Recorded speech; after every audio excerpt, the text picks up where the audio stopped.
penyisipan frame atau editing di dalam frame itu sendiri juga akan kelihatan. Bitrate menjadi tidak seragam.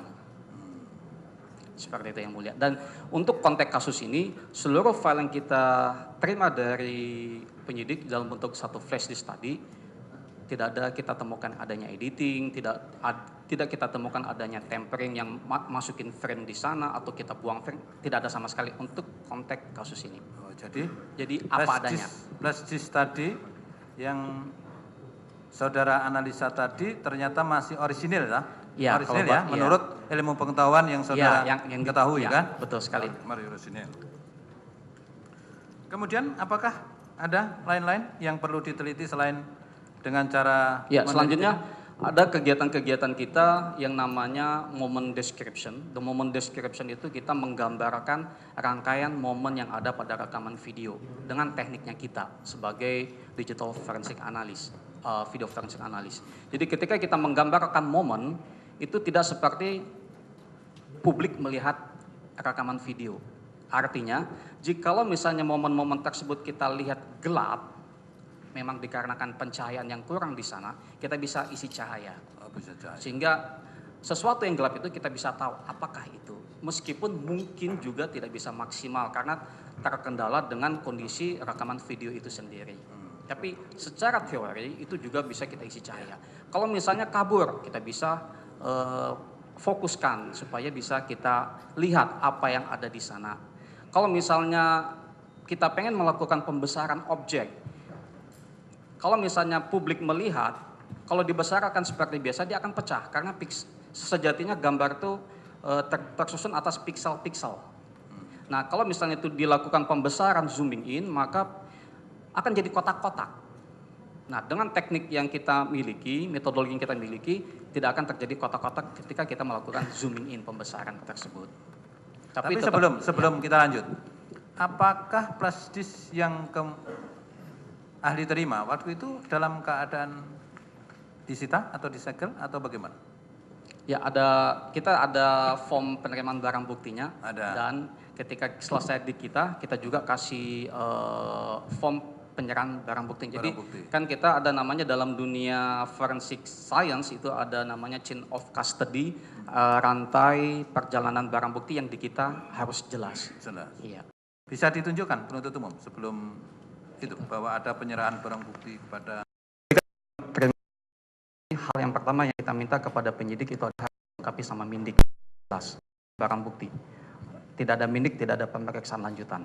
Dan ketika kita sudah dapatkan administrasi penyidikan ditunjukkan kepada kita, baru kita terima barang buktinya. Baru kita lakukan pemeriksaan. Jadi kita cek dulu mindiknya lengkap. Ketika nanti kita lakukan pemeriksaan juga kita bikin formnya.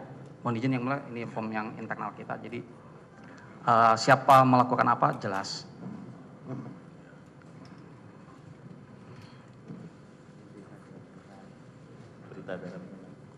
Iya.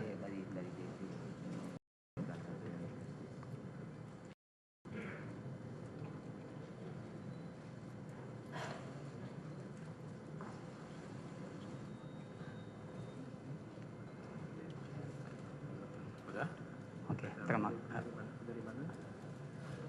Dari mana di internal beliau? Ya, di situ juga ada. Itu ini mana berita acara? Berita acara Penyerahan berlaporan. Ya. Berita acara Penyerahan Pembungkusan dan penyegelan barang. Jadi sesuai SOP kita ada pembungkusan dan penyegelan barang bukti, dibungkus jadi jelas, termasuk juga ada labeling, suatu keharusan ada labeling, ada QR code memastikan benar adanya. Kemudian kita ada form di internal lab kita yang harus ditandatangani. Saya berita acara penyerahan dari penyidik kepada ini, berita acara penyerahan. Berita acara penyerahan itu administrasi dari penyidik. Ya, form. Kalau di internal kita form. Dari sini kan ada, artinya dari penyidik kan penyerahan barang itu form. Kan harus ada berita acara penerimaan barang. Ada.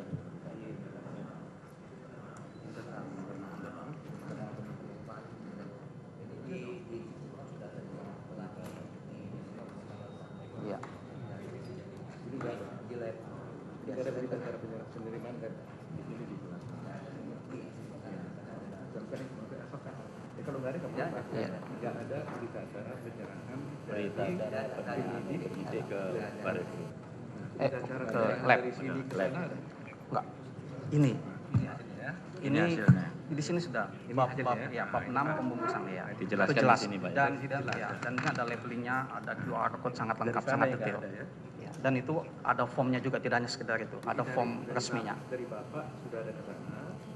Dan ketika kita terima, kita wajib isi form juga. Kita suruh penyidik tanda tangan dengan formnya. Dari penyidik diserahkan ke pihak Baris Krim, kemudian disampaikan langsung ke beliau ke Berita acaranya nggak ada. berita acaranya. Itu kan penyidik ada berita penyidik.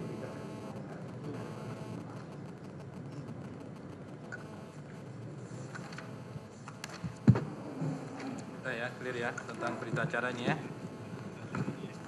Sehingga kan keterangan lanjut ini kan harus didasarkan pada dasar yang lengkap, yaitu sudah ada penyerahan, penyitaan dan sebagainya sudah, sehingga kita akan kita minta keterangan kepada ahli untuk lebih lanjut. Coba di start Pak, sudah bisa? Pak Heri, yang tesis tadi ada jumlahnya sekian file. Atau pokok-pokok apa yang menjadi analisa atau pemeriksaan daripada ahli? Ya. Kita lanjutkan yang mulia, dan terhadap seluruh file kita diskusikan sama penyidik, kita langsung to the point, tidak mau membuang waktu apa yang diinginkan sama investigasi, karena rekaman video itu sama seperti kalau kita periksa laptop, di situ ada sekian juta file, kalau kita cek satu-satu buang waktu, langsung to the point apa yang kaitannya dengan case, istilah kita namanya investigative data. Nah, terhadap rekaman video juga kita langsung to the point, mana yang mau kita bantu untuk melakukan analisis video forensik. Dari lebih kurang 29 file video yang ada di flash disk, ada 7 file video yang menjadi domain pemeriksaan kita yang kita analisa. 7 ya? Ada 7. 7 apa? Ada 7 file video, file rekaman video yang kita. Ada 7 file rekaman yang menjadi pokok apa pemeriksaan ya? Pemeriksaan kita, iya. Satu? Iya. Mengenai apa? Ya, ini saya bacakan. Ya. Ya. Terhadap file video berformat MP4, kemudian yang berisi rekaman CCTV tanggal 6 Januari 2016 di restoran Olivier West Mall, lantai Ground Grand Indonesia, Jakarta Pusat. Kita lakukan analisa metadata frame bit histogram dan termasuk juga enhancement. Ditemukan informasi yang berkaitan dengan maksud pemeriksaan. Artinya file nomor berapa sekarang? Itu yang saya bacakan, file video channel 17 CH17 underscore 15.11-16.17. Jam berapa itu? Pada tanggal 6 Januari ya? Iya. 2016. Yang posisi rekaman CCTV tersebut ke arah pintu masuk. Pintu masuk. Ya, itu. Coba di Iya. Pada frame 15, saya langsung aja pukul. Pada pukul 15.34.9 menunjukkan kegiatan atau momen seorang perempuan berbaju. Sebentar. Pukul berapa tadi? 15. 15.34.9, Majin, Pak Heri. 15.34.9. Dipaskan dulu. Makasih. Ya, pada pukul 15.34.9 terlihat seorang perempuan yang dalam kasus ini adalah terdakwa masuk ke dalam restoran Olivier. Itu pukul dia masuk 15.34.9, lebih kurang di waktu itu. Kemudian 15.31.09, geser Pak Heri, 15.31.09. Iya, 15.31.09. Jadi sudah masuk di situ, ya masuk ke dalam. Kemudian 15.32.36, 15.3 di tetap di sini, tetap di situ. 15.32.36.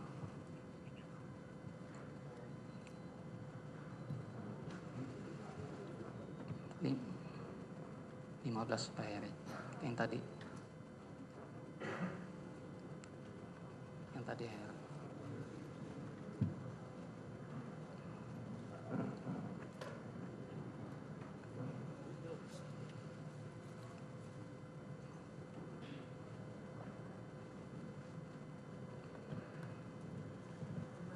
Ya. 153236 majuin Pak Hendra.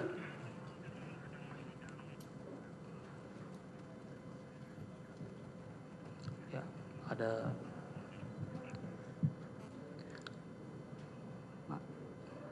buka itu Afida Maksal bingung. 3236.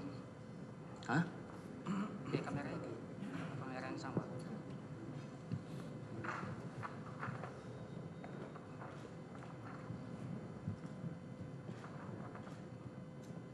Bukan itu.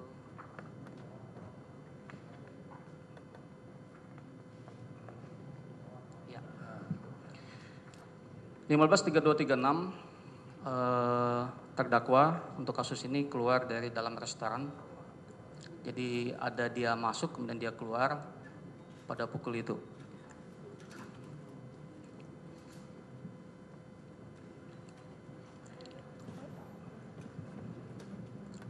Pada pukul 16.14.05 pada kamera yang sama, 16.14.05. Bu, yang tadi 16.14.